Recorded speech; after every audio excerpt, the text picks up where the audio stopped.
All right, let's get this, let's go through the study guide here so you've got something for the weekend. We'll go ahead and start with number 1. What does the word physiographic mean? Who can tell me what physiographic means? Physiographic means the science of physical geography. Okay, so it's essentially physical geography. It's a fancy word.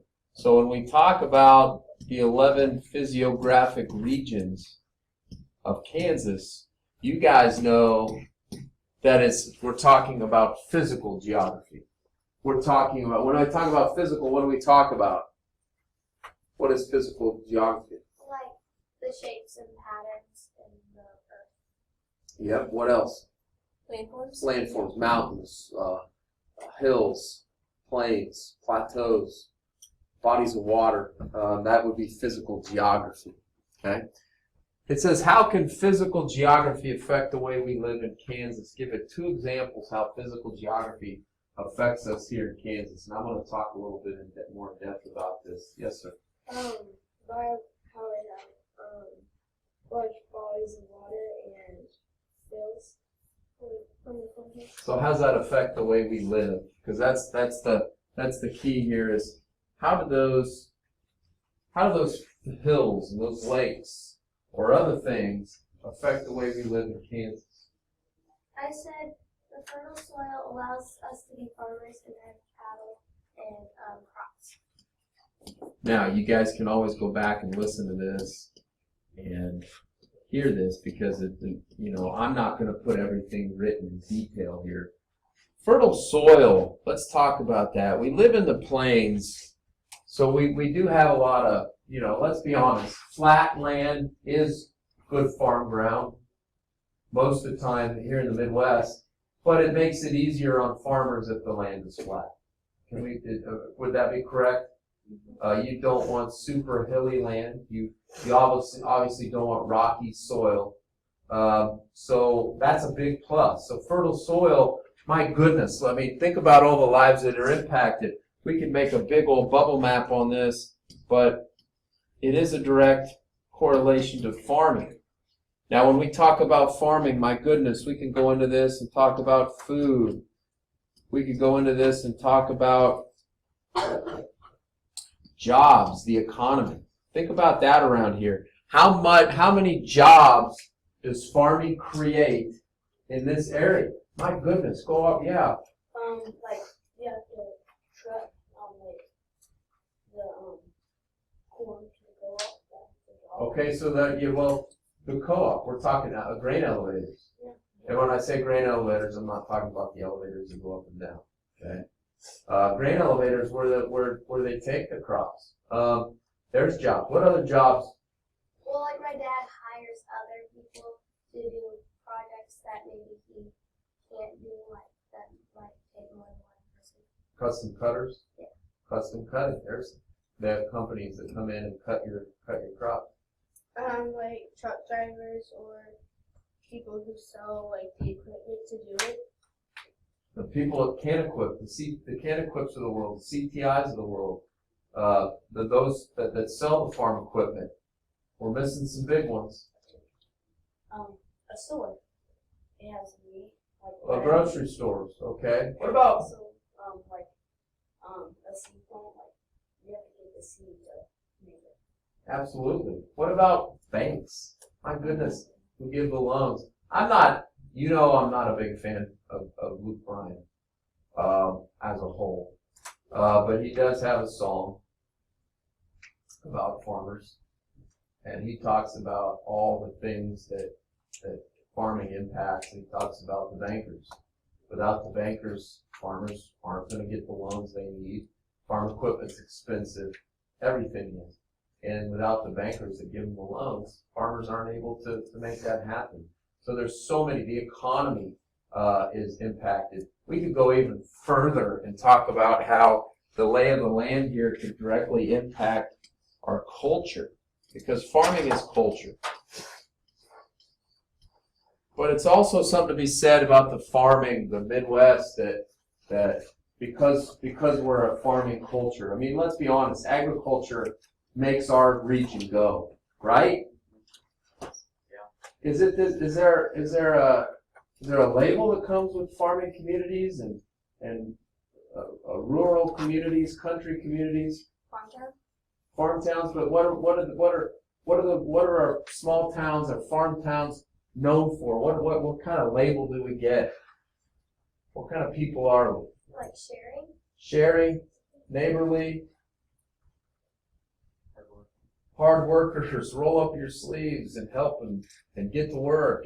And so it kind of breeds a culture and a culture that we should be very, very proud of. So the physical geography around here, you know, and even if you wanted to talk about, well, there's lakes around here, that does impact our recreational lives. People around here like to go to the lakes. Lakes are very popular.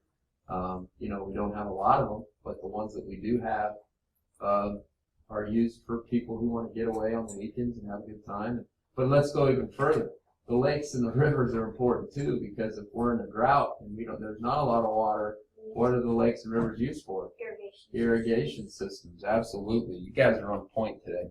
All right, I'm gonna erase this stuff, and I'm gonna scroll down, and we're gonna go to the next question. You guys are doing a really awesome job, and we're on number 3. Now, I'm not gonna spend a great detail on number 3 because we could be there for a while. I'm gonna tell you this though, and I'm gonna be, I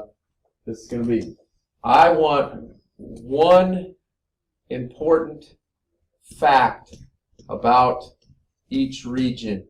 So I may say on the test, tell me something important about the Flint Hills or the Red Hills. And it better be something important that you got from the walkabouts that we did. So if you didn't get all the walkabout material, that iPad card is 2 doors down. You're going to have to make arrangements to get in there after school or something. Okay? All right. Let's scroll further down.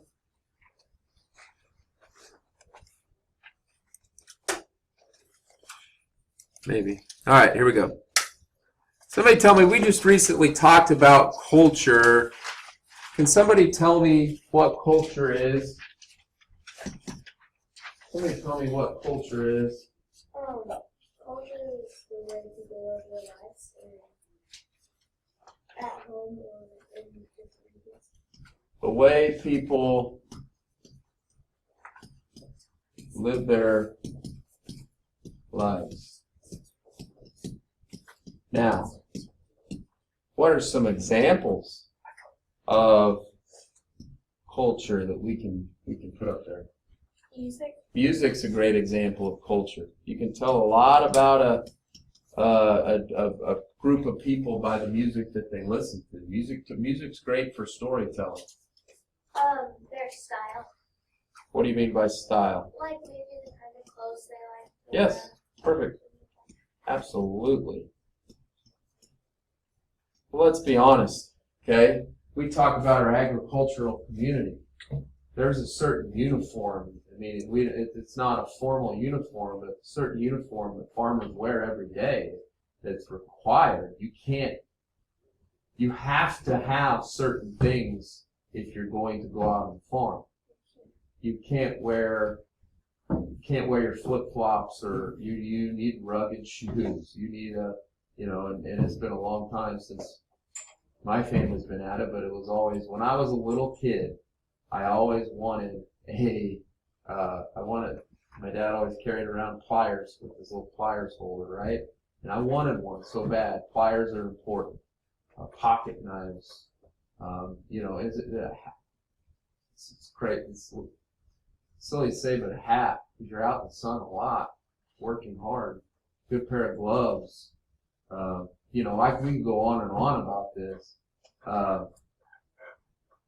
But anyway, and there's different boots for the job. If you're going to go out in the middle of a pen where livestock's been, you don't want to wear just plain cowboy boots. You want to put on your muck boots, right? Because it's going to get deep and it's going to get messy. Okay? All right. Did you have something you want to say? Yeah. Well, yeah, I think that goes with Recreational activities. Absolutely.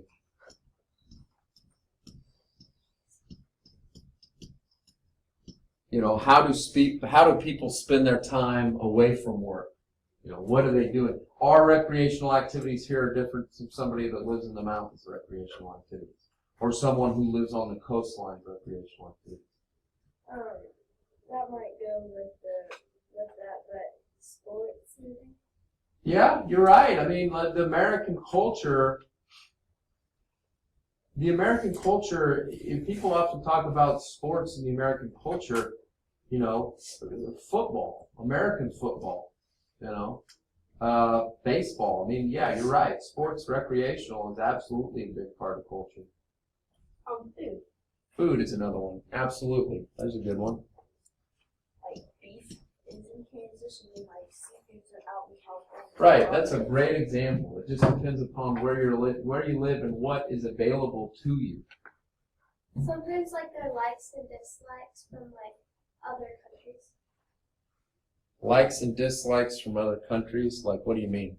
Like sometimes people like teams and stuff like that. And like you're either like us, we're like K-State fans, but like people in Chicago are more Okay. like, All right. So that could go to recreational,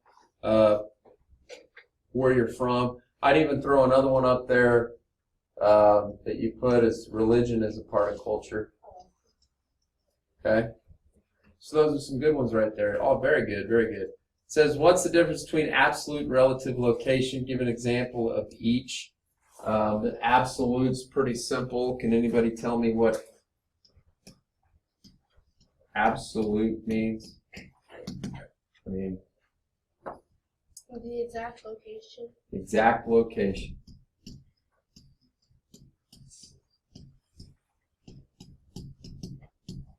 Very good. And relative?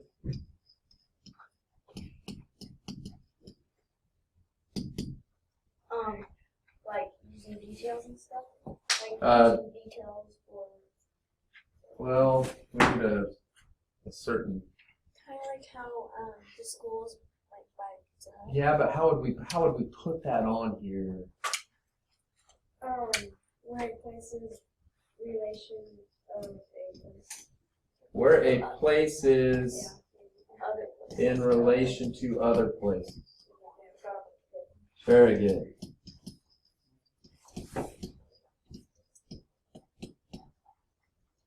Very good definition. Now, absolute example is latitude and longitude, and you guys have relative down pretty good. And from grading your papers, you're good at this. Is you know how to give directions somewhere in accordance of using another place. So, how do you get to middle school from Manhattan? Well, you want to turn a Pizza Hut. When you see Pizza Hut, turn left and go up the road until you see a big brick building. You know, you're good at relative location. Okay. All right. So I'm going to scroll down here. We're going to keep going. You guys are doing a fantastic job, by the way. Why is it not letting me scroll? There we go. I thought this was a cool question. Explain how movement applies to Wamego, Kansas. This could be an example of business festivals. Be specific on this one. How does movement apply to Wamego, Kansas? Movement applies to Wamego, Kansas because on the 4th of July, people come from all around to see the fireworks show. So that's a big thing. When we talk about festivals, for example, we could use the 4th. My goodness, the amount of movement that's going on, not only from people coming from in other places, but you're talking about parades, you're talking about the volunteers that are moving well ahead of time to get everything in place. Law enforcement making sure everybody gets to the right place, people shuttling people, walking. Goodness gracious. That's a big part of geography, movement. Absolutely. What about the business world? What about the business world? Sometimes you have to move for like a different job. Well, yeah, but like business-wise, what movement's going on in town that would be an example? Like truckers from like and about right now, like people are hauling their corn to Shipping, absolutely, and I think we can include that in grain harvest. What else is going on right now in town as far as movement? Well, like Vanderbilt's, they can have people come in and have business meetings.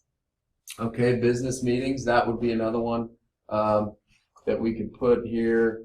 Absolutely. I think shipping also too, guys. I mean, somewhere in town right now, there's a semi unloading goods at a store. Whether that's Shortstop or Jeans or downtown, somewhere there's goods being unloaded somewhere. There's movement right there. Someone downtown may be walking to another business for a meeting. I had how like WTC dollars to service all around. Okay, services. There's a good one. There's probably WTC trucks going to houses for repairs, lawn companies going to mow people's yards. You name it, it's probably going on. So that's great examples. You guys were awesome with that. What is geography? What is geography? The science of Earth and its people. Science of Earth and its people. Good definition.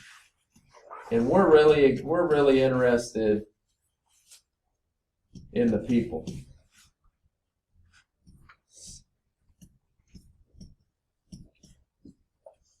Okay? So study of that in people. I hope you're getting this down. We're just going to keep scrolling down. We only got a few more left.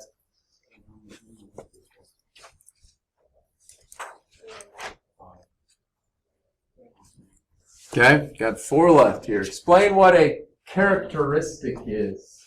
Explain what a characteristic is.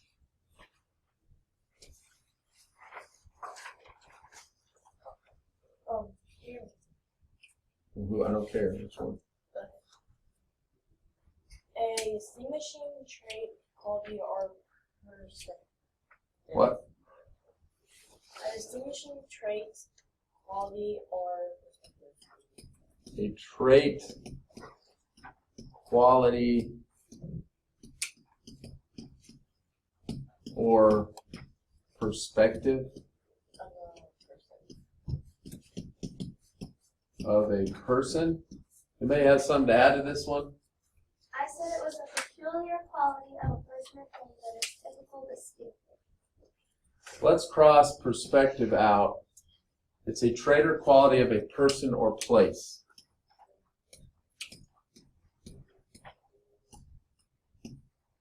Now let's take that a step further.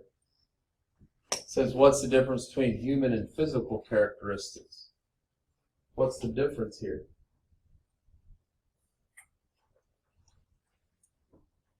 human characteristics are culture or the way humans act or look, but physical characteristics are vegetation, rainforms, bodies of water, and wildlife.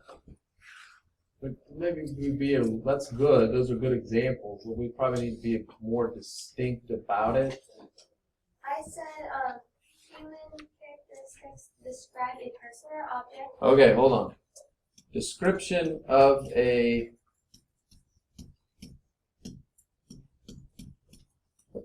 person. Now, what are some examples that could describe a person? You just heard them. Culture. A What they eat, little bit, yeah. what they wear. What they wear, clothing. If you're tall, short. Exactly. Hair color, personality. Those are what, or they even said it. Are they fans of this team? Is this the type of food they like to eat? Absolutely. So physical characteristics would be a description of a place, right? Description of a place. Or certain qualities of a place or traits of a place. For example, what would be a physical characteristic of Wamega? Ponds. Sure. Sure. Kansas River, good. Hills, good. Okay, so that's what you're looking for. Something that describes a place, something that describes a person. What are some physical characteristics of the area you live? You just said it, right? Yeah, I said fields, fertile soil, streams, oak trees, and Kansas River. Those are good ones. These are just a few examples. Fertile soil,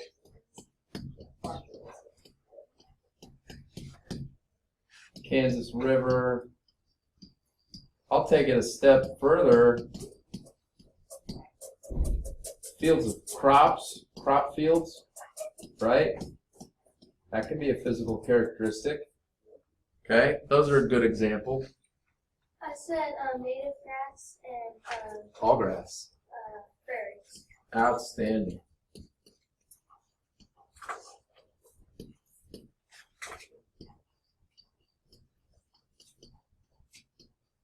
Good answer. We kind of touched upon human characteristics of the area we live in. We know that it's a farming community. We're hard workers. People that move here from other places often talk about how friendly the people around here are. How there's the age-old saying they're willing to give the shirt off their back or the shoes off their feet to help someone out. That's a figurative phrase saying that people in Kansas, people around here are willing to do whatever it takes to help a person out. Okay?